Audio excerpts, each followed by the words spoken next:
आज की वीडियो में मैं आपको सिखाने जा रहा हूँ कि कैसे मंथली सैलरी स्लिप आप लोग क्रिएट कर सकते हैं और उसका पीडीएफ बटन भी आप बना सकते हैं कि आपने उसका थ्रू बहुत ही इजी मैक्रो के थ्रू आपने जो है वो पीडीएफ क्रिएट कर दिया। प्लस आप salary in terms of number भी लिख सकते हैं और उसके साथ आप अमाउंट में भी लिख सकते हैं। वो एक पूरी मैक्रो फाइल है जो आपने एज इट इज़ जो है मॉड्यूल में पेस्ट कर देनी है। उसके बाद सिर्फ जस्ट जस्ट जस्ट एक फार्मूला है और आपकी वर्ड्स जो है, आपके जो अमाउंट है वो इन वर्ड्स आ जाएगा। तो विदाउट एनी डिले इस वीडियो की तरफ चलते हैं और आज आपको सिखाते हैं कि कैसे आप मंथली सैलरी स्लिप जनरेट कर सकते हैं और उसका पीडीएफ भी क्रिएट कर सकते हैं।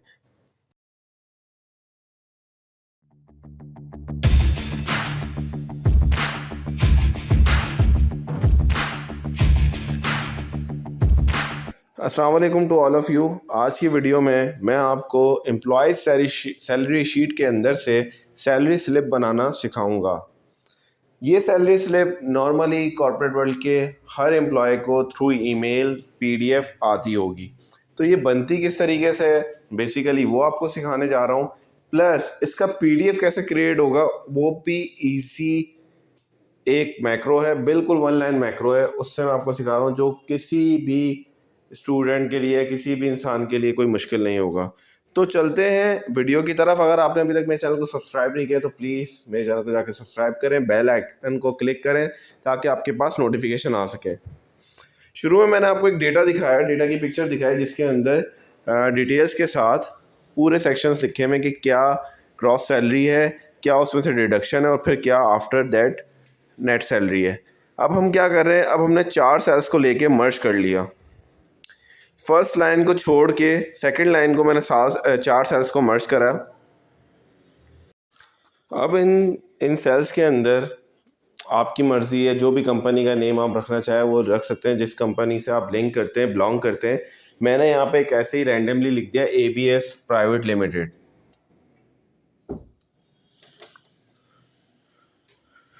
पहली लाइन जो मैंने छोड़ी है वहाँ मैं आपको बताऊंगा कि मैंने क्यों छोड़ी है। उसके बाद मैंने सेम पैरामीटर्स जो है वो नीचे की 2 लाइंस के लिए भी किया, यानी वहाँ पे भी मैंने सेल्स को मर्ज ही रखा। एक पे मैंने लिख दिया सैलरी स्लिप और थर्ड वन मैंने लिख दिया फॉर द मंथ, जो भी मंथ होगा, for the month of January, February, जो आपका दिल चाहे, जो आप जिस मंथ की भी आप सैलरी बना रहे हैं 2023। ओके, ये हेडिंग फॉर्मेट हो गया। सही है। अब फर्स्ट सेल जो मैंने छोड़ा था वहाँ पे मैं बिल्कुल लास्ट सेल में, यानी 4 सेल मैंने मर्ज करें बी सी डी ई, ई पे मैंने लिख दिया कॉन्फिडेंशियल। ऑब्वियसली बात है, कॉन्फिडेंशियल मैटर होता है, आप चाहे इसको ईमेल दें, चाहे जब ये बाय हैंड मिलता था तब भी कॉन्फिडेंशियल ही डॉक्यूमेंट होता था। अच्छा, फिर उसके नीचे मैंने डी सेक्शन पे लिखा प्रिंट डेट। इसको मैं मर्ज नहीं करूँगा, प्रिंट डेट लिखा। सही है, इसकी फॉर्मेटिंग कर दी प्रॉपरली, साइज़ बढ़ा दिया। इस जगह पे लेफ़्ट साइड के कॉर्नर पे कंपनी का बेसिकली लोगो आता है, तो मैंने यहाँ पे सिर्फ लोगो लिख दिया। आप चाहे इंसर्ट के अंदर जाके पिक्चर लेके लोगो पेस्ट कर सकते हैं। अब मैं प्रिंट डेट के साथ वाले सेल पर आया और उधर मैंने लिख दिया equals to today bracket open close. तो ये क्या हुआ, इसने आज की डेट दे दी। कंट्रोल 1 पे मैं गया डेट पे और इसका डेट फॉर्मेट मैंने अकॉर्डिंग टू माई सेल्फ रख लिया। मुझे ये फॉर्मेट चाहिए 21 Feb 23, तो मैंने इसको ऐसे रख लिया। ठीक है, जिस दिन भी आप प्रिंट करेंगे ये डेट आ जाएगा। अब मैंने क्या करा, ऊपर वाले सेल्स को मैंने सबको सिलेक्ट किया और डॉटेड लाइन ले ली। ये आप देखें डॉटेड लाइन ले ली, जो कि सेक्शन है मेरे हेडिंग्स का। सैलरी स्लिप के हेडिंग्स का सेक्शन है, इसलिए मैंने इसको डॉटेड लाइन से कर लिया। अब क्या करने वाले हैं, अब एम्प्लॉय डिटेल्स। हर कंपनी में हर कंपनी में जो है वो एम्प्लॉय आईडी जो है वो यूनिक होती है। यानी अगर मुझे 1 मिलेगी तो किसी और को 1 आईडी नहीं मिलेगी। वो अगर रिज़ाइन भी देता है, रिटायर भी हो जाता है या चला भी जाता है, तब भी 1 आईडी किसी और को असाइन नहीं होती है। तो यूनिकनेस के लिए है, रिकॉर्ड के लिए है employee ID. Employee name same हो सकता है लेकिन आईडी सेम नहीं हो सकती, इसलिए एक यूनिक रिकॉर्ड रखना पड़ता है। एम्प्लॉय नेम नीचे लिखा, फिर मैंने डेजिग्नेशन लिखी और उसके नीचे मैंने लिख दिया सैलरी मंथ। आपकी मर्ज़ी है, लोग सैलरी मंथ लिखते हैं, कुछ लोग बैंक अकाउंट नंबर लिखते हैं। तो आप इधर जो आपको बेटर लगे वो आप वो लिख सकते हैं। आप चाहें तो बैंक अकाउंट नंबर लिख सकते हैं। ठीक है, इसके मैंने बना दिए बॉर्डर्स। इसको मैंने ले लिया ऑल बॉर्डर्स। ठीक है, सबसे पहले फेज़ में मैं आपको पूरा फॉर्मेट डिज़ाइन करना सिखा रहा हूँ, उसके बाद हम इसको ऑटोमेशन की तरफ लेके जाएंगे।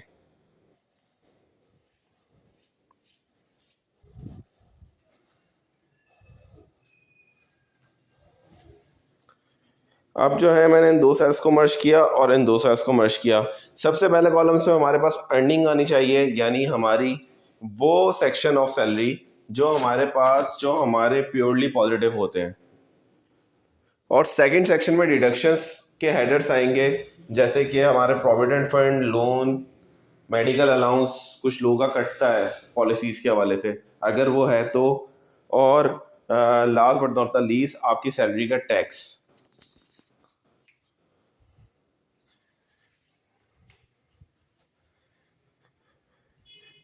इस सेक्शन को मैंने ब्लू कर दिया। नॉर्मली लोग करते नहीं है, लेकिन मैंने इसको ब्लू कर दिया और उसको रेड कर दिया फॉर्मेटिंग के हवाले से। आप चाहें तो करें, आप चाहें तो नहीं करें, आपकी मर्ज़ी है। अब हम गए हमारी सैलरी शीट पे। शॉर्टकट ये है कि मेरे पास ये तीन हेडर्स जो हैं, बेसिक सैलरी, कन्वेंस अलाउंस और टेक्निकल अलाउंस, ये मेरे पॉजिटिव वैल्यूज़ हैं, ये मेरे पास आते हैं। तो मैं इस पर पे स्पेशल में जाऊंगा, वैल्यूज़ पे क्लिक करूंगा, ट्रांसपोज पे जाऊंगा और ओके कर दूंगा। तो ये हेडर्स मेरे पास आ गए। लास्ट में मैं इसका नाम दे दूंगा, इसको पहले मैंने फॉर्मेटिंग कर ली, आप लोग के लिए जूम कर दिया। उसके बाद मैं इसको लिख दूंगा लास्ट वाले को ग्रॉस सैलरी। ये मेरी वो सैलरी है, या मेरा वो पार्ट है जो मेरा कम्युलेटिव पार्ट होता है। जो हमारे इंक्रीमेंट्स आते हैं कंपनीज़ के अंदर, तो उस पर ग्रॉस पे आपकी सैलरी होती है, इसके बाद रिडक्शन होता है जो कि नेट सैलरी कहलाती है फिर आपकी। दोबारा मैंने सेम यही करा, वो हेडर्स को कॉपी करके ट्रांसपोज करके पेस्ट किया जो डिडक्शन के थे। जैसे मैं इधर नाम चेंज कर देता हूँ,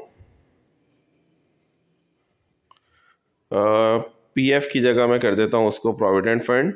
पहले मैं इसके बॉर्डर्स वगैरह बना दूँ ताकि लोगों को पता रहे कि व्हाट इज़ पीएफ।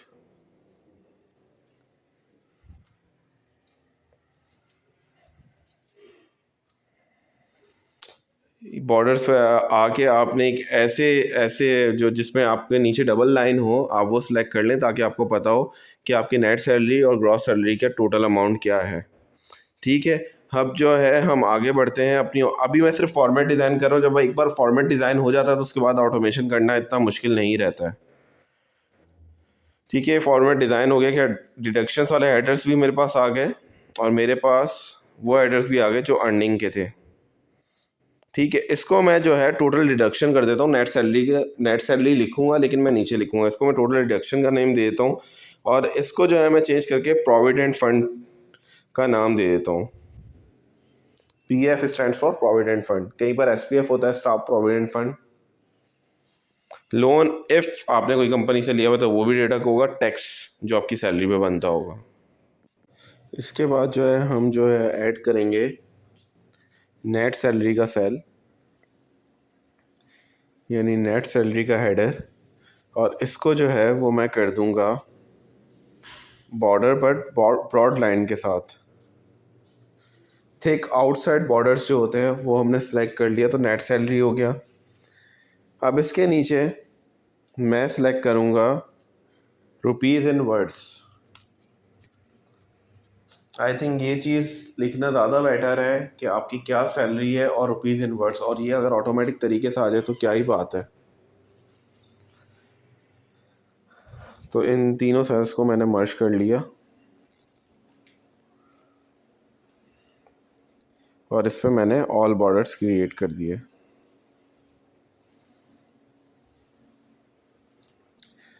तो ये अब तक का हो गया। लास्ट में अब जो है मुझे सिर्फ सिग्नेचर चाहिए होगा, जो कि मैं इसके अंदर पेस्ट कर दूंगा। अच्छा, जो पूरा ये कॉलम है नीचे एम्प्लॉय डिटेल से लेके सैलरी तक का, उसको मैं कर दूंगा आउटसाइड बॉर्डर। ऊपर वाला सेक्शन जो था वो कंपनी की इन्फॉर्मेशन का था कि कंपनी का नेम क्या है, सैलरी स्लिप कौन से मंथ की है, और जो नीचे वाला सेक्शन है वो पूरा एम्प्लॉय डिटेल्स विद सैलरी मौजूद है। अब जो है मुझे लास्ट में सिर्फ एक सिग्नेचर ही बनाना है। इसको मैंने दोनों सेल्स को मर्ज किया, सिग्नेचर लिखा, और बॉर्डर में जाके जो टॉप लाइन होती है सिर्फ वो बनानी है मुझे।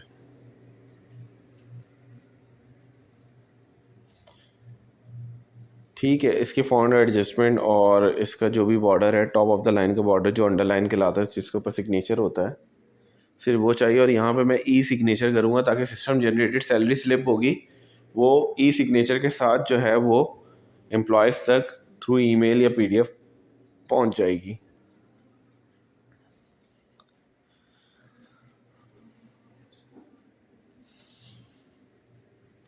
अब ये टेम्पलेट बिल्कुल तैयार हो चुका है, और अब टेम्पलेट के बाद अब जो काम करना है वो हमें काम ये करना है कि अब इसकी ऑटोमेशन की तरफ हमें आना है। ऑटोमेशन के लिए सबसे पहले मैंने आपको पहले ही कहा था कि यूनिक आईडी जो है वो एम्प्लॉय आईडी है या एम्प्लॉय कोड होता है बेसिकली। तो अब उस पर हम जाएंगे और यहाँ पर आके हम डेटा के टैब पे आएंगे। एम्प्लॉय आईडी के अंदर हम डेटा टैब पर आएंगे। अभी आपको दिखाता हूँ मैं। जी हाँ, ये ऊपर डेटा टैब और डेटा वैलिडेशन। इसमें आके एनी वैल्यू जहाँ लिखा हुआ है वहाँ पे हम कर देंगे लिस्ट। सोर्सेज पे क्लिक करेंगे और सोर्सेज हम दे देंगे अपनी सैलरी शीट से एम्प्लॉय आईडी को। ओके करेंगे तो अब ड्रॉप डाउन बटन में जो है वो एम्प्लॉय आईडी सारी आ रही हैं। इसकी बेसिस पर ही हम सारा ऑटोमेशन करेंगे। एम्प्लॉय नेम हो या उसकी बेसिक सैलरी हो या उसकी जो है वो डिडक्शन हो, तो उसके लिए हम यूज़ करेंगे वी लुकअप। एम्प्लॉय नेम में पहले equals to V lookup, bracket open, employee ID का रेफरेंस, कॉमा, पूरी टेबल को हम सेलेक्ट करेंगे और एम्प्लॉय नेम आ रहा है हमारे पास सेकंड कॉलम के अंदर, तो हम 2 को रेफरेंस देके कॉमा 0 ब्रैकेट क्लोज। अब यहाँ नॉट अवेलेबल आ रहा है। जैसे ही मैं एम्प्लॉय आईडी सेलेक्ट करूँगा तो देखें सैम्यूल्स मोरेल्स जो है वो उसका नेम आ रहा है। सेम काम जो है वो मैं डेजिग्नेशन के लिए करूँगा वी लुकअप को। रेफरेंस में जो लुकअप वैल्यू है वो एम्प्लॉय आईडी ही रहेगी। पूरे टेबल को सिलेक्ट करूँगा सैलरी शीट वाले और कॉमा 3 कॉमा 0। सेम हम ये काम जो है वो सैलरी मंथ के लिए भी करेंगे। जो भी सैलरी मंथ का कॉलम रेफरेंस होगा वो हम उसे देंगे तो वो आ जाएगा। अच्छा, अब इसके फॉर्मेटिंग के लिए मैं जाऊँगा कंट्रोल 1 से डेट, और डेट में जब मैं नीचे आऊँगा तो आप देखें मंथ विद ईयर। ठीक है, तो जनवरी 23 आ चुका है सैलरी मंथ। तो यहाँ तक तो ये एम्प्लॉय डिटेल्स की ऑटोमेशन हो गई है। सेम काम हम वी लुकअप का जो है वो बेसिक सैलरी, कन्वेंस अलाउंस और टेक्निकल अलाउंस में भी इस्तेमाल करेंगे। लुकअप वैल्यू एम्प्लॉय आईडी ही रहेगी क्योंकि एम्प्लॉय नेम एक जैसे हो सकते हैं, लेकिन आईडी मैंने आपको वीडियो के स्टार्ट में कहा था कि यूनिक होगी। पूरी टेबल का जो है वो हम रेफरेंस देंगे और उसके अंदर से हम देख लेंगे भाई बेसिक सैलरी का कौन सा कॉलम है।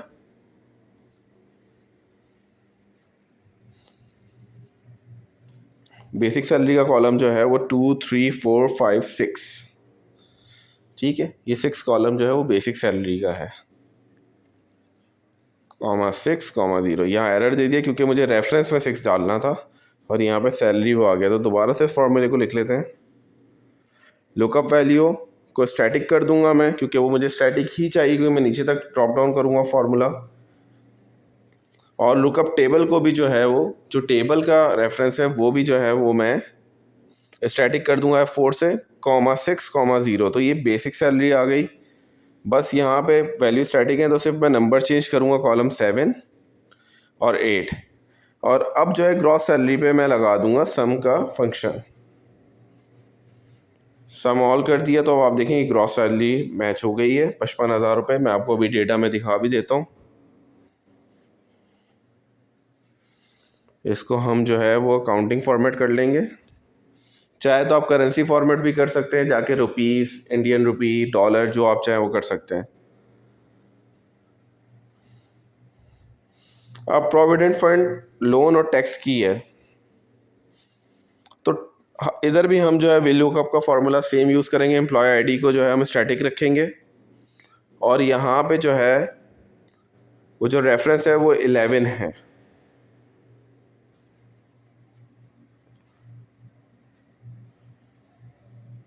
प्रोविडेंट फंड का रेफरेंस जो है वो 10 है, नीचे लोन का 11 है और टैक्स का 12 है।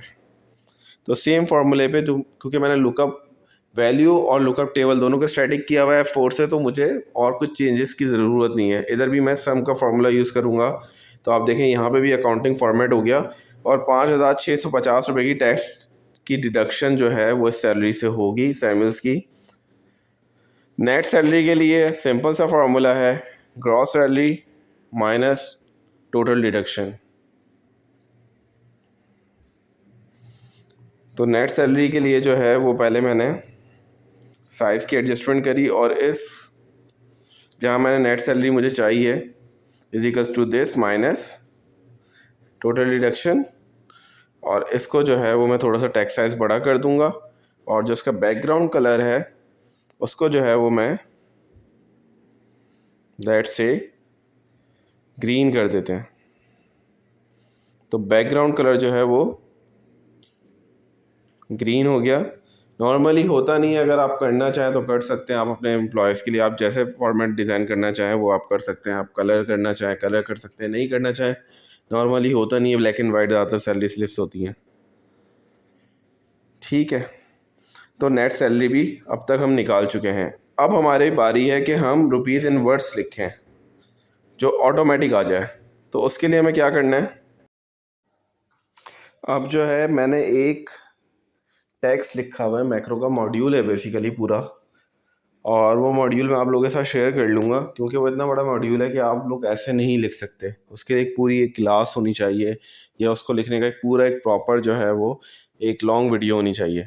खैर ये मेरे पास मॉड्यूल यहाँ मौजूद है, तो उसके लिए हम क्या करेंगे, डेवलपर टैब में जाएंगे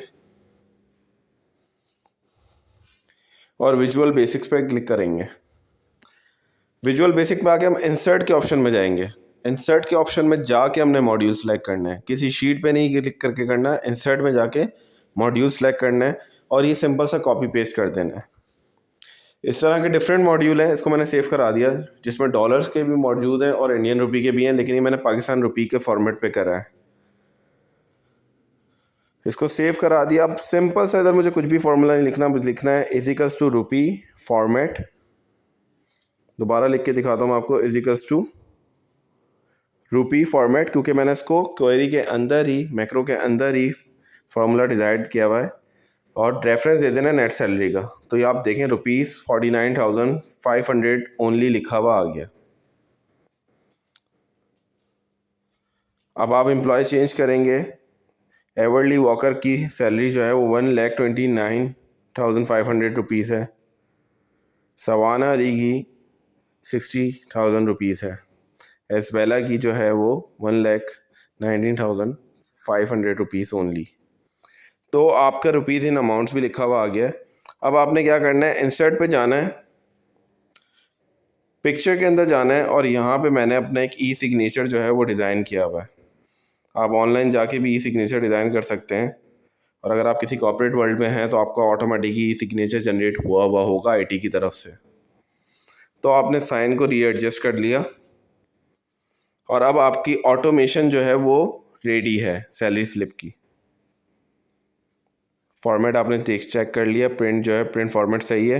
आप चाहें इसकी यहाँ से एडजस्ट कर सकते हैं 75% पे, और हेडर्स मार्जिन्स के अंदर आके आप हॉरिजॉन्टल कर सकते हैं ताकि ये मिड अलाइन हो जाए।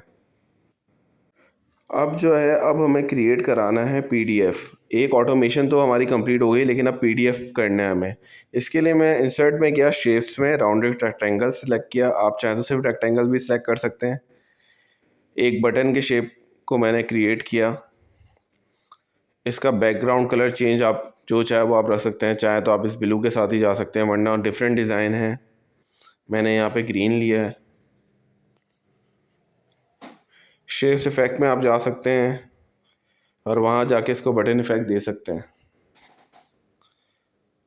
राइट क्लिक करके एडिट टेक्स्ट में गए और यहाँ पे आपने लिख दिया क्रिएट पीडीएफ या कन्वर्ट टू पीडीएफ या पीडीएफ कन्वर्जन, जो आप चाहें वो आप इसका नाम दे सकते हैं। अब ये एक बटन यहाँ पे क्रिएट हो चुका है। अब आप ये देख सकते हैं सैलरी स्लिप के जो फोल्डर है इसके अंदर कोई भी सैलरी स्लिप मौजूद नहीं है। यानी अब जो मैं मैक्रो लिखूँगा उसके बाद इस बटन पे जब उस मैक्रो को असाइन करूँगा तो ये उसका पीडीएफ क्रिएट करेगा। तो डेवलपर के अंदर आप गए और आपने शीट 2 पे या शीट 1 पे, आपकी मर्ज़ी है, आपने एक मैक्रो जो है वो एक आपके पास विंडो आ जाएगी, उसके अंदर आपने मैक्रो का नाम दिया इनवॉइस पीडीएफ, मैंने लिख दिया इसको। ये सैलरी इनवॉइस या सैलरी स्लिप होती है तो इसको पीडीएफ। तो पहले मैंने इसको रेंज डिफाइन करी जो कि A1 से लेके E24 तक थी, मैंने 25 दे दिया। डॉट एक्सपोर्ट जैसे आप लिखेंगे एज फिक्स फॉर्मेट वो आगे आपको खुद दे देगा। उसके बाद आपने एक्सेल टाइप जो है वो फिक्स रखनी है पीडीएफ। यानी जैसे ही आपने ये रेफरेंस देंगे रेंज का, उसके बाद आप डॉट लिखेंगे तो एक्सपोर्ट लिखने के साथ ही एज फिक्स फॉर्मेट आ जाएगा, जिसको एक्सेल टाइप आपने पीडीएफ रखनी है, कॉमा। नेक्स्ट वो आपसे पूछेगा आपने क्या बताना है, फाइल नेम बताना है। तो फाइल नेम की जगह आपने देनी है लोकेशन। मैंने यहाँ पे लोकेशन दी, लेकिन सैलरी स्लिप के बाद आपको बैकस्लैश लगाना ज़रूरी है, वरना ये उस फोल्डर के अंदर सेव नहीं करेगा, बल्कि सैलरी स्लिप जैसे डेस्कटॉप उससे पहले आ रहा था डेस्कटॉप पे सेव कर देगा।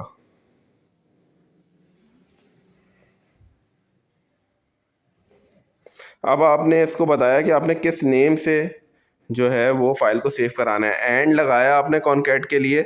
उसके बाद आपने रेंज दी। रेंज जहाँ पे एम्प्लॉय आईडी नेम आ रहा है वो सेल रेंज कौन सी है, वो सेल रेंज जो है वो C8 है। उसके बाद आपने उसको एंड के साथ ही डैश दिया, फिर एंड के साथ एम्प्लॉय नेम की सेल रेंज दे दी आपने। तो ये आपके कंप्लीट नेम हो गया। अब आपने कॉमा दिया, क्वालिटी आपने कॉमा छोड़ दिया, क्वालिटी आपने नेक्स्ट भी क्वालिटी पे कर दिया। इग्नोर प्रिंट एरियाज़ पे आपने फॉल्स कर दिया। आप ब्लैक हाईलाइटेड कॉलम देख रहे होंगे, ये फार्मूला आपको खुद इंडिकेट कर रहा है। फिर कॉमा फ्रॉम के लिए भी छोड़ दिया, टू के लिए भी कॉमा। उसके बाद कॉमा पे जहाँ पे ओपन आफ्टर पब्लिश है वहाँ पे आपने फॉल्स कर दिया। अगर आप इसको ट्रू कर देंगे तो ये सेव भी हो जाएगा और फ़ौरन ही ओपन भी हो जाएगी। उसके बाद सिंपल सा आपने एंटर किया और इस मैक्रो को सेव करा दिया। अब मैक्रो सेव हो चुका है। राइट क्लिक करके आप असाइन मैक्रो पे आएंगे और आपने इसको जो है असाइन कर दिया आप और ओके कर दिया। अभी आपका बटन क्रिएट हो गया है। अब जैसे ही मैं इस सैलरी स्लिप का पीडीएफ क्रिएट करूंगा, यानी जैसे ही इस बटन पे क्लिक करूंगा तो इसका पीडीएफ क्रिएट हो जाएगा। देखें, क्लिक किया, अब मैं इस पर्टिकुलर फोल्डर में गया, देखें ये क्रिएट हो चुका है पावल के नाम से। इसको ओपन किया तो आप देखें ये सैलरी स्लिप जो है वो पीडीएफ में ओपन हो गई है। यही सैलरी स्लिप होती है जो आप लोगों को ईमेल आती है एचआर की तरफ से, फाइनेंस की तरफ से, कि आपकी सैलरी स्लिप है मंथ की। तो उम्मीद करता हूँ कि आपको ये वीडियो बहुत पसंद आई होगी, और अगर आपको पसंद आई है तो प्लीज़ इस वीडियो को लाइक करें, शेयर करें, मेरे चैनल को सब्सक्राइब करें और कमेंट्स में फीडबैक ज़रूर बताएं कि आप और कौन कौन से कंटेंट पे वीडियो देखना चाहते हैं। ये मैंने और भी आपको 2-3 और क्रिएट करके इसलिए दिखा दिया कि देखें ये काम कर रहा है। तो उम्मीद करता हूँ कि आप इस वीडियो को ज़रूर ट्राई करेंगे और कहीं हर्डल आए तो आप मुझसे ज़रूर शेयर करेंगे कि यहाँ पे मसला आ रहा है। अपना बहुत ख्याल रखें, दुआओं में याद रखें। टिल देन, अल्लाह हाफ़िज़।